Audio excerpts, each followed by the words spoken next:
We see it as certainly the aviation capital of Europe and maybe the world. Our history in aviation in Toulouse goes back to the early 20th century, and in fact only 300 meters from where we're sitting in this fabulous modern A350 is the hangar in which the French Concords were built in the 1960s. And it's here that Airbus is testing its most recent technologies, focusing on three areas. Firstly, the ability of an aeroplane to support the pilots by automating some of the functions required for a diversion in case of a problem during flight where the aeroplane needs to land quickly. The second stream related to opening the possibilities for automatic landings at airports that are not equipped for the automatic landings normally used today in service. And the third stream was assisting pilots with taxiing, which sounds an easy task, but on my screen here you can see the complexity of a busy airport. So we wanted something that would assist with that and reduce the pilot's workload during the taxi phase. Right, this might look like your average cockpit, but come with me and I'll show you we're in a demonstrator aircraft. This is where the technology is all being tested, and the idea is that Airbus want to make their flights safer. Known as the Dragonfly project, based on the insect's ability to recognise certain locations, the team have been working on these futuristic capabilities for the last couple of years. And just before the research closes, I've come to see what they've been doing, starting in the lab. Airbus 59 India Lima. Diverting to Airport Lima, Foxtrot, Bravo, Oscar. The aircraft was able to generate a new flight trajectory plan, and using artificial intelligence to generate a synthetic voice, the plane was able to communicate with both air traffic control and the Airline Operations Control Centre over the radio. In an unlikely scenario where the crew is no longer able of controlling the aircraft, this function will take full control of the aircraft and autonomously, in a safely manner, fly the aircraft down to an autoland at a suitable runway for a diversion.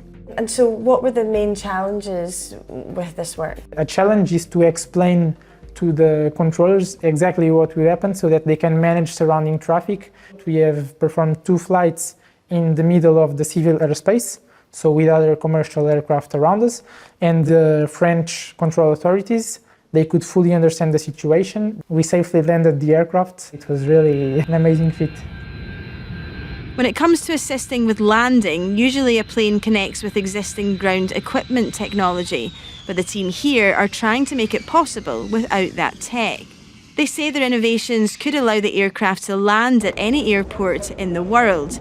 And to assist, they're using a combination of normal cameras, infrared cameras, and also radar technology, which the team says help them see behind the clouds. They are just capturing the trajectory of the aircraft, and then we use these pictures, let's say, and we try to extract the information. It will make the pilot comfortable on the fact that he's really aligned and he's really on the good path to go to the runway.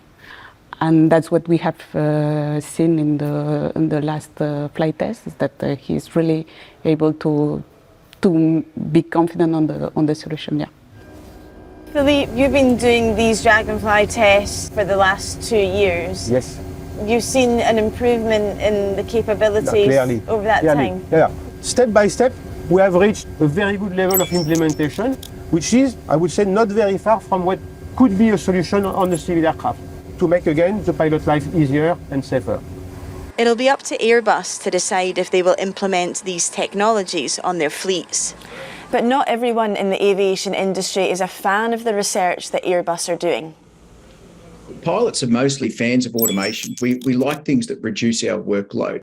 But automation is supposed to support pilots to make decisions, not necessarily replace that cognitive decision-making that we do. Those applications need to be looked at in terms of supporting a 2-crew flight deck. We have 2 engines for redundancy. We have multiple electrical systems for redundancy. And it seems crazy to me that we would look at replacing one pilot and the only redundancy for that pilot is going to be the automation.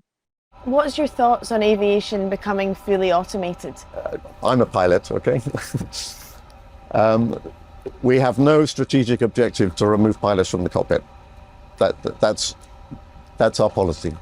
But we will do whatever is safest for the overall security of the aeroplane. We're many, many years away from ever being able to contemplate a completely automatic aeroplane, I can assure you.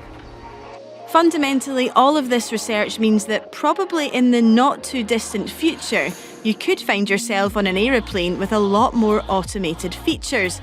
But no pilot? Well, that still feels like a long way away.